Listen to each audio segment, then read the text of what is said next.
Right. Welcome back to the debate. Pattabhi గారు, ఇది UAPA చట్టాన్ని అట్రాక్ట్ చేసేంత డెప్త్ ఉందా ఇందులో అని, ఇది అనవసరంగా పెట్టారు, ఉపా చట్టం పెట్టేంత ఉందా అని రకరకాలుగా మాట్లాడుతున్న వాళ్ళు ఉన్నారు కదా. అంత సీరియస్నెస్ ఇందులో ఉందా అనేది ఒక పాయింట్. తర్వాత ఉపా అంటే చాలా పెద్ద నేషనల్ లెవెల్లో ఉంటుంది కదా. ఎన్ఐఏ టేకప్ చేస్తోంది ఈ కేసు అనేది కూడా ఒక ప్రచారం జరుగుతోంది. ఆ మేరకు కొంత ఇది కూడా ఉంది. దీంట్లో ఉన్న సెక్షన్స్ కొన్ని చూసినా, లేకపోతే వస్తున్న ఆరోపణలు చూసినా కూడా అలాగే కనపడుతున్నాయి. సో ఈ రెండిటికి సంబంధించి మీరేమైనా చెప్తారా?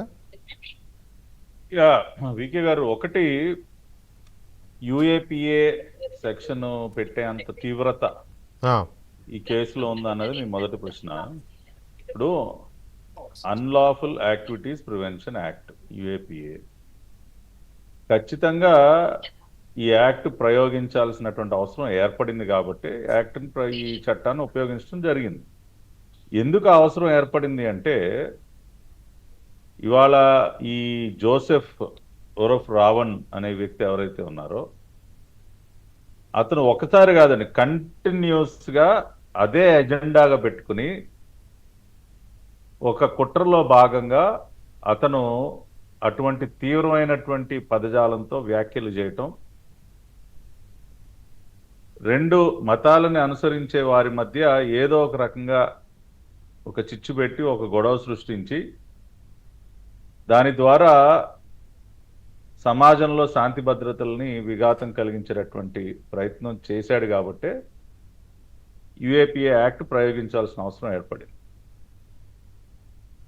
ఇవాళ మన దేశంలో వికే గారు, మనందరికి తెలుసు, మన biggest strength is religious harmony.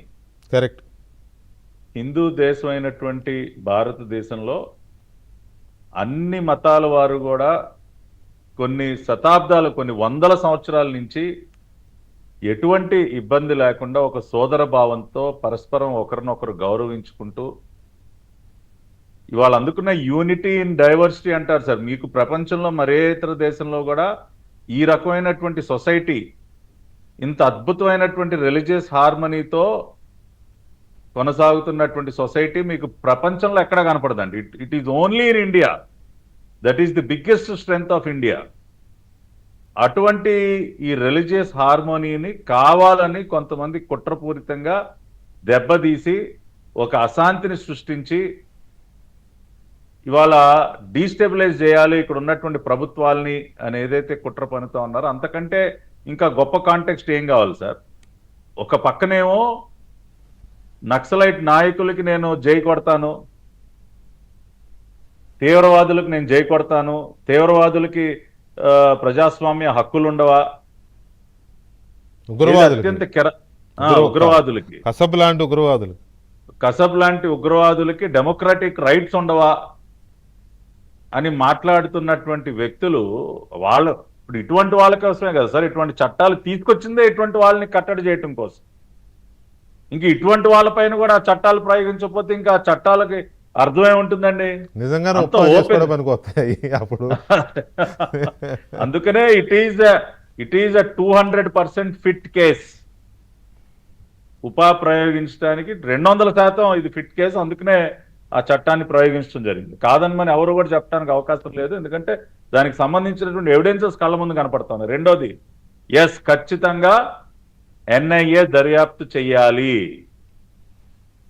ఎందుకంటే ఇప్పుడు ఉగ్రవాద సంస్థలకి ఏ విధంగా అయితే ఆర్థిక సహాయం చేసి కొంతమంది, ఇప్పుడు పాకిస్తాన్లో కూర్చుని దావుద్ ఇబ్రాహిం చేసే పని ఏంటండి? అక్కడ ఉన్నటువంటి ఉగ్రవాద సంస్థలకి ఫైనాన్స్ చేయటమేగా అతను చేసే పని. కాబట్టి ఇటువంటి టెర్రరిస్టులు కూడా కొంతమంది వెనకుండి ఫైనాన్స్ చేస్తా ఉన్నారు. దేశాన్ని దోచుకున్నటువంటి కొంతమంది వ్యక్తులు, ఈ గొడ్డల పార్టీ అధ్యక్షులు లాంటి వ్యక్తులు దోచుకున్న సొమ్ముతో ఇటువంటి టెర్రరిస్టులకి ఫైనాన్స్ చేస్తా ఉన్నారు. మరి అవన్నీ కూడా బయటికి రావాలి కదా. ఖచ్చితంగా ఎన్ఐఏ లాంటి దర్యాప్తు సంస్థలు దీనిలోకి రంగప్రవేశం చేసి తేల్చాలి ఎవరు ఎవరు తయారు చేస్తా ఉన్నారు, who is running these training camps. Sajjala Bhargav Reddy గారు చేసే పని ఏంటి సార్? వాడేమన్నా దేశానికి మంచి చేసేటటువంటి పోరాట యోధులను సృష్టిస్తా ఉన్నాడా? సైకోల్నే కదా సృష్టించేది. ఇప్పుడు ఆ స్టేజ్ దాటిపోయింది.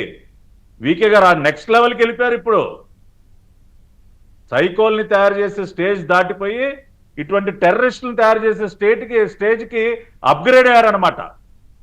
ఏది 151 నుంచి 11కి దిగ్గొట్టేసరికి ఈ లెవెల్లో అప్గ్రేడ్ అయ్యారు బుద్ధి తెచ్చుకోకుండా. కాబట్టి ఖచ్చితంగా ఎన్ఐఏ అటువంటి నిర్ణయం కానీ తీసుకుంటే వి వెల్కమ్ ఇట్. రైట్ దర్యాప్తు చేయాలి.